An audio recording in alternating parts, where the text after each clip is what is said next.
नमस्कार, फायदेमंद फंड्स में आपका स्वागत है। मैं हूं शैल भटनागर, आपके साथ जुड़ रहा हूं नई दिल्ली से, और मुंबई से मेरे साथ हैं मेरी सहयोगी कविता तपलियाल जी।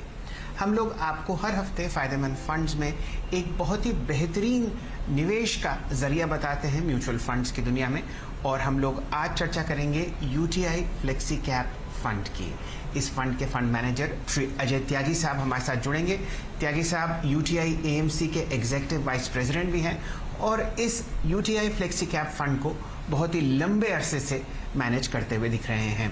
साथ ही साथ हमारे साथ आनंद राठी वेल्थ सिक्योरिटीज़ के श्री फिरोज अजीज साहब जुड़ेंगे, जो आपके सवालों के जवाब देंगे फंड्स की दुनिया से। लेकिन अब सबसे पहले जुड़ते हैं कविता थापलियाल जी से। वो आपको बताएंगी वो शानदार पोर्टफोलियो जो हमने विनय और दर्शनी के लिए बनाया था, जहां पर आप बहुत बेहतरीन रिटर्न्स आते हुए देखते हैं कि बाजार की बारीकियों और निवेश को लेकर तमाम स्ट्रैटेजीज हम आपको बताते हैं फायदेमंद फंड्स में। लेकिन चलिए, विनय और दर्शनी गोगना जिनका पोर्टफोलियो हमने लगभग 1.25 साल पहले बनाया था, वो कैसा परफॉर्म कर रहा है, कौन कौन से फंड्स हैं वो देख लेते हैं। देखिए, फ्लेक्सी कैप कैटेगरी में इनके पास 2 फंड्स हैं जो शानदार परफॉर्मेंस दिखा रहे हैं। यूटीआई फ्लेक्सी कैप, जिस पर विस्तार से हम शो पर आज बात करने वाले हैं, और पराग पारेख का फ्लेक्सी कैप फंड है जो इनको दमदार रिटर्न्स दे रहा है, खासतौर से पिछले 1 साल में। उसके बाद एक्सिस ब्लू चिप और साथ ही ICICI Pru balance advantage fund इनको रेकमेंड किया गया है। तमाम रिटर्न्स आपकी स्क्रीन पे फ्लैश हो रहे हैं, और आपको बता दें कि विनय और दर्शनी ने अपने बेहतर भविष्य के लिए, यानी अपने रिटायरमेंट के साथ साथ अपने बच्चों के सुरक्षित भविष्य के लिए ये पोर्टफोलियो बनाया है, और इसमें लगातार अनुशासित तरीके से निवेश कर रहे हैं। शैल जी, चलिए, आपके सामने रिटर्न्स बहुत बढ़िया तरीके से स्क्रीन पर चहकते हुए दिख रहे हैं। ये एक इतना बेहतरीन पोर्टफोलियो है जो आप रेप्लिकेट कर सकते हैं अपने पास, और साथ ही साथ यहाँ पर अहम एडवाइस इस लेवल पर जो आपको मार्केट दिख रहा है ये है कि आप निवेश तो करें, लेकिन उसको एसआईपी के जरिए से करें। चलिए, अब ऐसा करते हैं, जुड़ते हैं अजय त्यागी साहब से। त्यागी साहब, आपके फंड्स के डिटेल जो हैं वो हमारे स्क्रीन पर चल ही रहे हैं। यूटीआई फ्लेक्सी कैप फंड ने बहुत ही बेहतरीन रिटर्न्स दिए हैं निवेशकों को। मई सन 1991 में ये फंड लॉन्च हुआ था, और अब तक आप बहुत शानदार रिटर्न्स आते हुए देख रहे हैं। त्यागी साहब, बताइए किस हिसाब से आप बाजार में इस मोमेंटम को पढ़ रहे हैं। हमारे सामने निफ्टी का IT index, pharma index, Nifty खुद और कुछ और इंडिसेस अब रिकॉर्ड लेवल्स पर हैं। क्या ये चिंता का विषय है, या यहाँ पर अभी भी आपको मध्यम समय में अच्छा मोमेंटम आता हुआ दिखता है? शैलेंद्र जी और कविता जी, मेरा बहुत बहुत नमस्कार आपको। देखिए, जहाँ तक बाजारों के स्तर की बात करी जाए, मैं समझता हूँ जब भी बाजार एक न्यू हाई या एक बहुत ही उच्च स्तर पे पहुँचते हैं, निवेशकों की ज़बान पे सबसे ज़रूरी प्रश्न और अहम प्रश्न यही रहता है कि क्या इकोनॉमी, क्या मार्केट्स ओवरहीटेड हैं, क्या मोमेंटम इन बाज़ारों को बहुत आगे तक बढ़ा के ले गया है, क्या कोई करेक्शन आने वाला है। देखिए, शॉर्ट टर्म के अंदर कभी भी करेक्शन आ सकता है, और इसके कई कारण हो सकते हैं। पॉलिटिक्स, ग्लोबल जियोपॉलिटिक्स, जैसा कि हम हाल फिलहाल में देख रहे हैं, इन्फ्लेशन का बढ़ना। लेकिन मैं ये ज़रूर एक बात कहना चाहता हूँ कि मध्यम से लंबे समय के अंदर हर निवेशक को ये देखना है कि जिस इकोनॉमी के अंदर और जिस इकोनॉमी के बाज़ारों में वो निवेश कर रहे हैं, वो इकोनॉमी कितनी मजबूती से और किस विकास दरों से आगे बढ़ने वाली है। इस संदर्भ में मैं ये कह सकता हूं कि हिंदुस्तान के पिछले 3 से 4 साल जरूर कुछ कमजोर रहे हों। इसके कई कारण रहे हैं। डीमोनेटाइजेशन, जीएसटी की प्रक्रिया, हमने देखा आईएलएनएफएस क्राइसिस हुआ था, जिसके चलते नॉन बैंकिंग क्षेत्र के अंदर एक अच्छा खासा नुकसान देखा गया, जिसकी वजह से क्रेडिट ग्रोथ हमारी इकोनॉमी में बहुत ही कमजोर रही, और फिर ये कोरोना काल। लेकिन हिंदुस्तान की जो स्थायी दरें हैं विकास की, वो मैं समझता हूँ 6 से 7% है, और होपफुली हम अगले 6 महीनों में उसी की तरफ बढ़ेंगे। एक कमजोर बेस होने की वजह से अगले 6 से 9 महीनों में जरूर हमारी दर कुछ ज्यादा मजबूत दिखाई देंगी, लेकिन एक एवरेज स्तर जो है 6 से 7% का, मुझे लगता है कि आने वाले कई वर्षों में देखा जाएगा, जिसके चलते बिजनेसेस को, व्यवसायों को एक अच्छी खासी मजबूत अर्निंग्स ग्रोथ देखने को मिलेगी। और मैं समझता हूँ यही एक मूल कारण है जिसके चलते बाजार आने वाले 3 से 5 साल में निवेशकों को अच्छे खासे अपॉर्चुनिटीज देंगे वेल्थ क्रिएट करने के लिए, जहां तक हाल फिलहाल की बात है कि आईटी चला है, फार्मा चला है, देखिए ये सिलसिला हमेशा जारी रहेगा। कोई सेक्टर किसी एक तिमाही में या 6 महीने के अंदर मजबूत रहेगा, कोई और सेक्टर कमजोर रह सकता है, जैसे कि बैंकिंग क्षेत्र पिछले 6 महीने में कमजोर रहा है। लेकिन हमारा जो पूरा का पूरा ध्यान है वो केंद्रित रहता है कि ऐसे कौन से व्यवसाय हैं, सबसे पहले ऐसे कौन से क्षेत्र हैं और उन क्षेत्रों में ऐसे कौन से व्यवसाय हैं जो दीर्घ काल में एक बहुत ज्यादा मैं कह सकता हूँ कि एक हाई क्वालिटी बिजनेस के रूप में सामने आए हैं और जिनकी विकास दरें भी मजबूत रहेंगी, उनको सामने रखते हुए हम अपने पोर्टफोलियो का निर्माण करते हैं। जी, तो ये बताइए त्यागी साहब, आप पिछले 2 दशक से ज़्यादा यूटीआई एएमसी से जुड़े हुए हैं। आपके हिसाब से कौन से ऐसे 2 या 3 सेक्टर्स होंगे जहां पर ना सिर्फ फ्लेक्सी कैप फंड बल्कि यूटीआई एएमसी आपको निवेश करता हुआ दिखेगा आगे आने वाले 3 या 4 क्वार्टर्स में? देखिए, मुझे लगता है कि फिलहाल जिस तरह से एक नकारात्मक व्यू निवेशकों ने बैंकिंग क्षेत्र के प्रति लिया हुआ है, उसके चलते बैंकिंग क्षेत्र में कई व्यवसायों के अंदर जो उनकी वैल्यूएशन है वो एवरेज स्तरों से या तो नीचे है या केवल एवरेज स्तरों के आसपास है, जबकि हम जानते हैं कि ओवरऑल बाजार जो है वो अपनी एवरेज स्तरों से 20-25% हायर वैल्यूएशन पे चल रहे हैं। मुझे लगता है कि बैंकिंग क्षेत्र के अंदर जरूर ऐसे 3 से 4 बहुत मजबूत बैंक्स और नॉन बैंकिंग कंपनीज हैं जिन्होंने पिछले 10, 15, 20 सालों में कई ऐसी साइकिल्स देखी हैं और ऐसी साइकिल से बाहर निकल के उभर के वो और मजबूत रहे हैं और उन्होंने मार्केट शेयर भी गेन किया है। और जैसे ही इकोनॉमी के अंदर एक क्रेडिट ग्रोथ की प्रक्रिया शुरू हुई है, इन व्यवसायों, इन बैंक्स ने और एनबीएफसीज ने उस क्रेडिट ग्रोथ के अंदर पार्टिसिपेट भी किया है। तो मैं समझता हूं कि बैंकिंग क्षेत्र में जरूर कहीं ना कहीं एक अच्छा अवसर है हम जैसे निवेशकों के लिए जो एक दीर्घ काल को सामने रखते हुए अपना पोर्टफोलियो का निर्माण करते हैं। साथ ही साथ मैं समझता हूं कि आईटी सर्विसेज और टेक्नोलॉजी क्षेत्र के अंदर भी एक अच्छे खासे हमें अवसर आने वाले, मैं केवल 3 और 6 महीने की बात नहीं करना चाहता, मैं कहता हूं आने वाले कुछ सालों में मिलने वाले हैं। जो घटनाक्रम हमने अमेरिकी बाजारों में या विकसित देशों में देखे हैं, उसी तरह के घटनाक्रम हम हिंदुस्तान में भी देखेंगे। बहुत ऐसे व्यवसाय निकलेंगे जो टेक्नोलॉजी को सामने रखते हुए अपना बिजनेस मॉडल का निर्माण करेंगे, कस्टमर्स की कुछ प्रॉब्लम सॉल्व करेंगे और प्रॉफिटेबल ग्रोथ दिखाएंगे। तो मुझे लगता है आईटी और टेक्नोलॉजी, ये दोनों क्षेत्र के ऊपर भी निवेशकों का अच्छा खासा ध्यान रहना चाहिए, हमारा अच्छा खासा ध्यान है। और आखिर में मैं कहूँगा कंज्यूमर क्षेत्र। देखिए, हम हमेशा ये कहते आए हैं कि हिंदुस्तान के अंदर विकास दरें मजबूत रही हैं, आने वाले सालों में भी रहेंगी। इन विकास दरों के चलते पर कैपिटा इनकम और निजी आय, ये भी आने वाले कई दशकों तक मजबूत भी रहेगी और अच्छी खासी ग्रोथ दिखाती रहेगी। और इसी पर कैपिटा इनकम और निजी आय की ग्रोथ के चलते इंडियन कंज्यूमर्स जो हैं बहुत सारे प्रोडक्ट्स और सर्विसेज के उपभोक्ता बनेंगे, जो कि पिछले 2 दशकों में लैकिंग था क्योंकि आय ही काफी कम थी और निचले स्तर पे थी। तो कंज्यूमर क्षेत्र तो एक ऐसा क्षेत्र है जो मैं समझता हूँ जो कई सालों तक बहुत ज्यादा एक पॉजिटिव रहेगा और हमारी भी उसके ऊपर एक सकारात्मक व्यू हमारा बना रहेगा। जी, आपकी फिलॉसफी हमेशा रही है हाई क्वालिटी कंपनीज जो स्ट्रॉन्ग रिटर्न्स दे उनको चुना जाए। क्या महामारी के चलते इस फिलॉसफी में कोई बदलाव हुआ है? एक चुनाव की जब मैं बात करूं तो निवेशकों को सुरक्षा भी मिले और मुनाफा भी मिले, इसका बैलेंस आप अब कैसे कर रहे हैं? कविता जी, ये बहुत बढ़िया प्रश्न है और मैं थोड़ा सा आपको वापस से पीछे ले जाना चाहता हूँ। 2016 में जब मैंने ये फंड लिया और इस फंड के अंदर कुछ बदलाव किए, हमारी रणनीति जिस तरह से हमने निवेशकों को जब समझाई थी और आज भी हम वही चीज समझाते हैं, वो ये है कि किसी भी निवेशक के लिए, और मैं समझता हूँ हर निवेशक का ये प्रयास रहता है कि लॉन्ग टर्म वेल्थ क्रिएट करी जाए। इस long term wealth creation journey में मैं समझता हूँ 2 स्तंभ बहुत ज्यादा जरूरी है।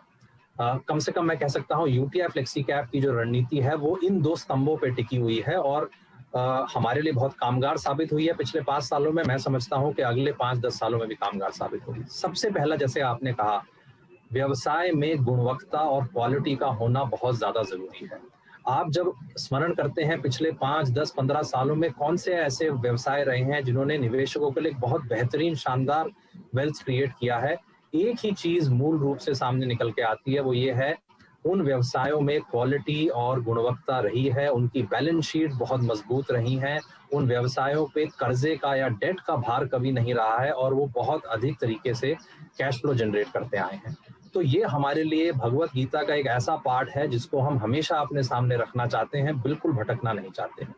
साथ ही साथ क्योंकि हर निवेशक का प्रयास रहता है कि वेल्थ क्रिएट करनी है और वेल्थ क्रिएशन की जो दर है वो भी बहुत मजबूत रखनी है, और इसके चलते हमें व्यवसाय के विकास दरों का और ग्रोथ का एक बहुत ज्यादा एक मैं कहता हूँ अहम और महत्वपूर्ण उसके अंदर एक रोल रहता है। और अगर आप हमारे पोर्टफोलियो को ध्यान से देखें तो हम क्वालिटी और ग्रोथ दोनों को साथ में लेके चलते हैं। किसी क्षेत्र या किसी व्यवसाय में अगर ग्रोथ मजबूत होने वाली है, जैसे आप मान के चलें एविएशन क्षेत्र, लेकिन उसमें गुणवत्ता की कमी है, उस बिजनेस में प्राइसिंग पावर नहीं है, बैलेंस शीट मजबूत नहीं है, हम वहां निवेश नहीं करेंगे। तो हम केवल ग्रोथ से कभी प्रभावित नहीं होते। आपके फंड की बात करें जिसका कॉर्पस बहुत बड़ा है और हाल ही में जो फ्लेक्सी कैप एनएफओ लॉन्च हुआ उसको भी जबरदस्त रिस्पांस मिलता हुआ दिखाई दिया है। एज अ फंड मैनेजर और अभी तक का आपका जितना भी अनुभव रहा है, इतने बड़े कॉर्पस के साथ एक फंड को मैनेज करना, रिटर्न्स भी चर्न आउट करना कितना चैलेंजिंग है आपके लिए?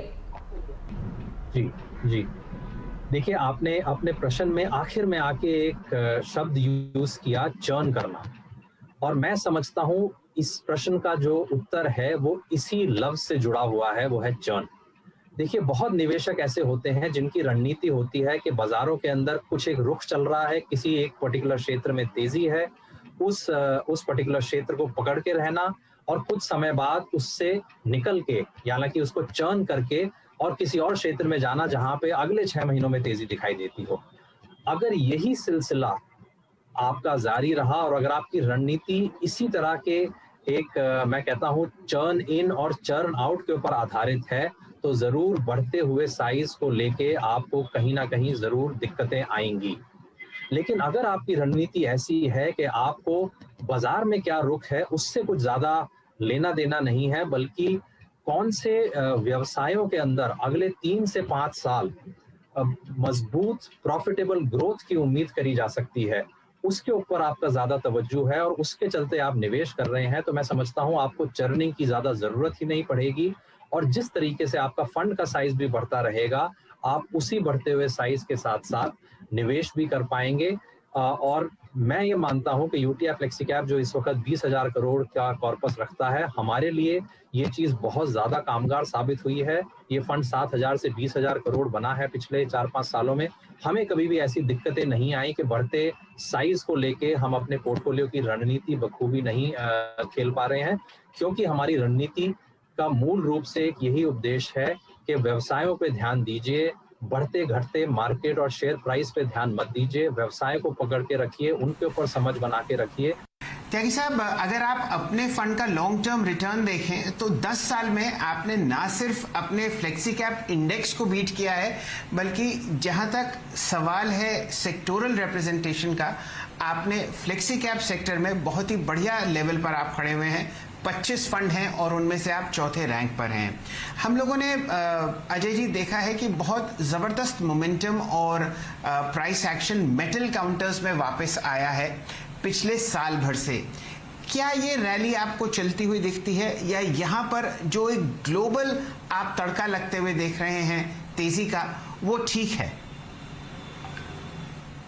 देखिए शैलेंद्र जी, हमने पिछले 8-9 महीने में देखा है कि ग्लोबल बाजारों में वैल्यू ने काफी एक अच्छा प्रदर्शन दिखाया है और मेटल क्षेत्र भी एक बहुत ही, मैं कह सकता हूँ, वैल्यू इन्वेस्टमेंट का एक बड़ा प्रतीक है। और जिस तरह से वैल्यू क्षेत्र में अच्छी खासी तेजी देखी गई है, मेटल्स, ऑयल एंड गैस, इन क्षेत्रों के अंदर भी उसी चीज का एक अच्छा खासा पॉजिटिव रब ऑफ हुआ है। अगर ये ग्लोबल बीटा रैली, जिसको हम रिस्क ऑन रैली भी बोलते हैं, अगर ये जारी रही तो मेटल क्षेत्र के अंदर भी मजबूती बनी रहेगी। जहां तक हमारा सवाल है हिंदुस्तान के बाजारों का, मेटल क्षेत्र ने ग्लोबल मेटल प्राइसेस को देखते हुए अच्छी खासी बढ़त दिखाई है, बट मेरा ये मानना है कि ग्लोबल बाजारों में अगर कहीं पर भी कमजोरी आई तो मेटल क्षेत्र के अंदर भी एक कमजोरी देखी जाएगी। ये बहुत स्वाभाविक है, पिछले 15-20 सालों में ऐसा देखा गया है और मैं समझता हूँ ग्लोबल लेवल पे कमजोरी आने का एक अच्छा खासा एक प्रभाव पड़ेगा पूरे मेटल क्षेत्र पे। त्यागी साहब, एक और बाजार में जो फिलहाल चलन चल रहा है वो है बहुत अच्छी आईपीओ लिस्टिंग्स का। सन 2021 में हम लोगों ने फिलहाल 25 को लिस्ट होते हुए देखा है और 27 आईपीओस बाजार में आ चुके हैं पिछले 7 महीने में। ये जो चलन है, क्या ये चिंताजनक है?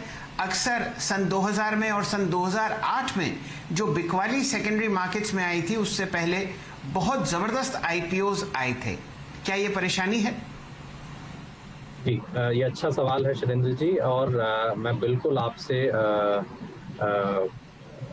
सहमत हूँ कि आईपीओ बाजार अगर ओवर हीटेड हो तो ये अच्छे लक्षण नहीं होते आने वाले कुछ महीनों के लिए। हमारा आईपीओ बाजार बहुत ज़्यादा एक गर्म रहा है और बहुत आईपीओ जैसे आपने बोला आए हैं। थोड़ा चिंता का विषय जरूर है नियर टर्म के लिए। मैं तो इस वक्त खाली यही हिदायत दूंगा निवेशकों को कि अगर वो आईपीओ के अंदर निवेश कर रहे हैं बहुत समझ बूझ से करें। जो 25 आईपीओ आपने बोले हैं इसमें सारे 25 आने वाले अगर वो मजबूत भी खुलते हैं और मजबूत रहते हैं 1, 2, 3 महीने के हिसाब से, लेकिन आने वाले सालों में इन 25 में से बहुत सारे ऐसे व्यवसाय होंगे जो अच्छा नहीं कर पाएंगे। तो निवेशकों को थोड़ा धैर्य और समझ बूझ के साथ ही आईपीओ बाजार के अंदर निवेश करना है और पार्टिसिपेट करना है। चलिए अजय जी, मेरे ख्याल से हमें इस चर्चा को यहीं समेटना होगा। समय कम है, लेकिन आपका बहुत बहुत शुक्रिया, आपने समय निकाला और इतनी बारीकी से इन्वेस्टमेंट स्ट्रैटेजी, खासतौर से फ्लेक्सी कैप और उसके आने वाले भविष्य और चाल को लेके जो आपने समझाइश दी है उसका आपका बहुत बहुत शुक्रिया। इसी के साथ फायदेमंद फंड्स में हम रुकेंगे एक छोटे से ब्रेक के लिए। ब्रेक के उस पार आपके तमाम सवालों के जवाब लेंगे फिरोज अजीज से। 10,000 रुपए की SIP भी कर रहे हैं और इनकी उम्र 48 साल की है और जो फंड इनके पास है एक्सिस ब्लू चिप है, एक्सिस स्मॉल कैप है, SBI focused equity, Kotak emerging opportunity, Parag Parekh flexi cap, ICICI balance equity और debt, Franklin focused equity, HDFC mid cap opportunity, ICICI blue chip. जानना चाहते हैं कि इनमें से कौन सा फंड है जिसमें ये बने रहें और किसमें से निकल जाएं? आई थिंक कविता जी इनके प्रश्न में 2-4 लर्निंग्स हैं। आई थिंक वो हाईलाइट करके then we can give him 6 funds. एक तो जो है मेरे हिसाब से एक AMC की 2 स्कीम्स हैं आपके पास। एक्सेस स्मॉल कैप्स ऑलरेडी थोड़े से रैली कर चुके हैं। मैं कहूंगा कि एक्सेस स्मॉल कैप नहीं होना चाहिए जनरली। पॉइंट 2, फोकस्ड फंड्स बहुत अच्छी फंड हाउस के होने चाहिए। फ्रैंकलिन का फोकस्ड फंड इतना अच्छा नहीं है, so that would be an exit. I think from a principle standpoint हमेशा कंपनी के फ्लैगशिप स्कीम्स लें और मिड कैप में जो HDFC मिड कैप है वो काफी बड़ा स्कीम है। सो आई थिंक ये मिड कैप सेगमेंट में 15-20 हजार करोड़ के फंड्स जनरली बहुत मुश्किल हो जाता है उनको मैनेज करना। हैविंग सेड व्हिच 6 स्कीम्स हैं जो इनको कंसोलिडेट करना चाहिए। एक्सिस ब्लू चिप 36 स्टॉक्स हैं उसमें, Parag Parekh flexi cap, Kotak emerging equities, DSP mid cap, Canara Robeco flexi cap and lastly SBI focused equity. ये 6 स्कीम में अपने पैसे को कंसोलिडेट करें और जो ऑलरेडी एक्यूमुलेटेड यूनिट्स हैं उनको भी इसी 6 स्कीम्स में आप इक्वल प्रोपोर्शंस में मूव कर सकते हैं।